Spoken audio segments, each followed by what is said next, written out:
Good afternoon.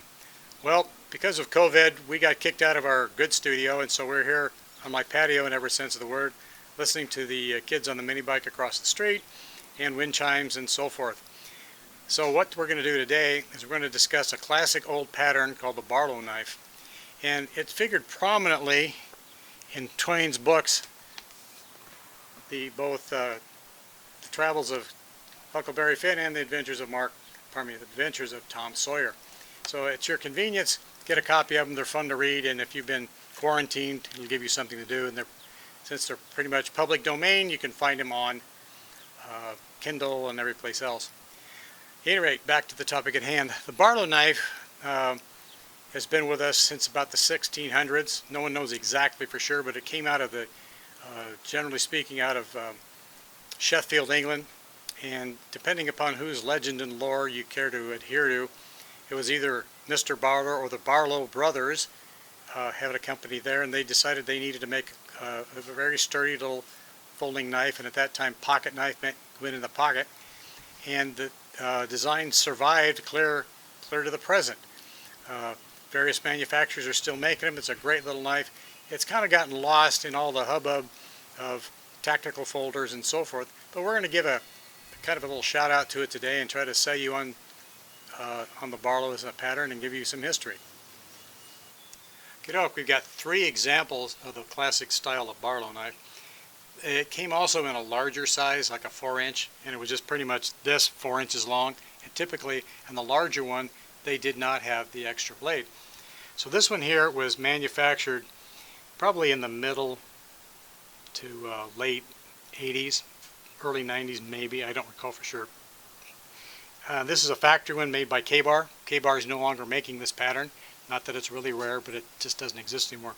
This one I had manufactured by a gentleman by the name of Paul Myers. I can't remember the year, but he built it to my specs. And I told him I wanted it to look really period, like fur trade era. And so he put a little few marks on it. And the classic Russell Barlow with the arrow through it just couldn't work out real well. And this one was manufactured this year by good old W.R. Case & Sons. And at any rate, the Barlow was a very classic pocket knife. It came over here during colonial days, and then in 1830s, give or take a little, John Russell built the Green River Works there in Massachusetts and started to manufacture them.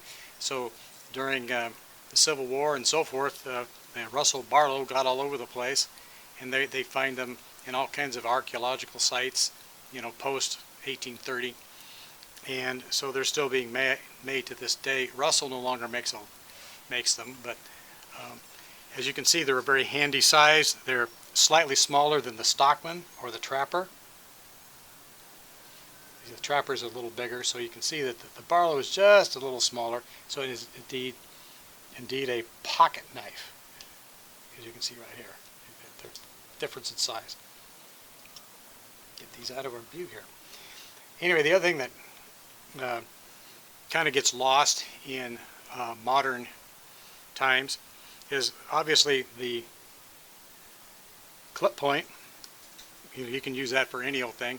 And here in the Barlow, they were smart enough when they designed it that to where the master blade is really nice and high, and so you can get it out quick and easy.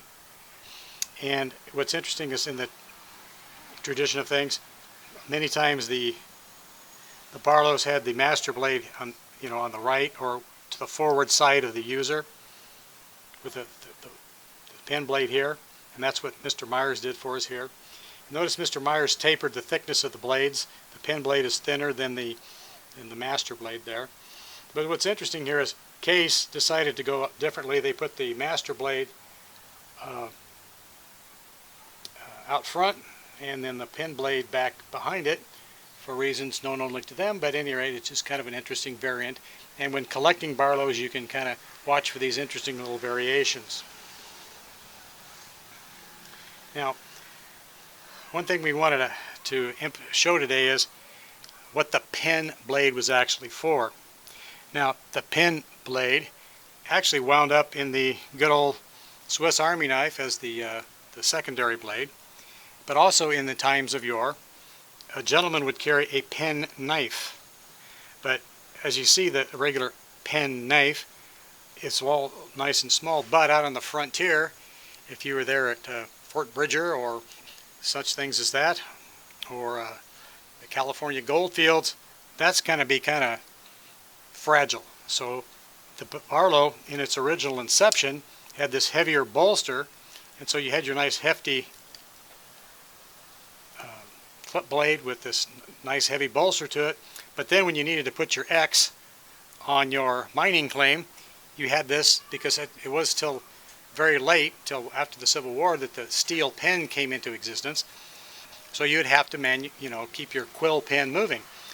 And so I couldn't find any turkey quills in these strange times. I'm sure they're available somewhere. So we had to use a simulated turkey quill. And so very easy to do here. You just simply, and then when you get to that point, you can alter the point to however you wish. If you were making your calligraphy pen, or you were going to sign the Declaration of Independence, or your mining claim, you could do that.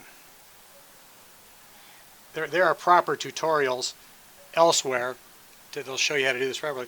But basically, that's how you would use the pen blade to make your quill pen. So at any rate, that's basically the history and the life and times of the Barlow knife. It's a very handy size because there are times when you're out, even on the frontier, you don't always need your big old buffalo skinner or your Bowie knife, but you might need to, here again, get your quill pen going so you can put your X on the paperwork for your mining claim, or sign the Declaration of Independence or something. Thank you for watching, and please remember to subscribe, and then hit that little bell up there so you can catch the alerts for the up and coming content. Thank you and goodbye.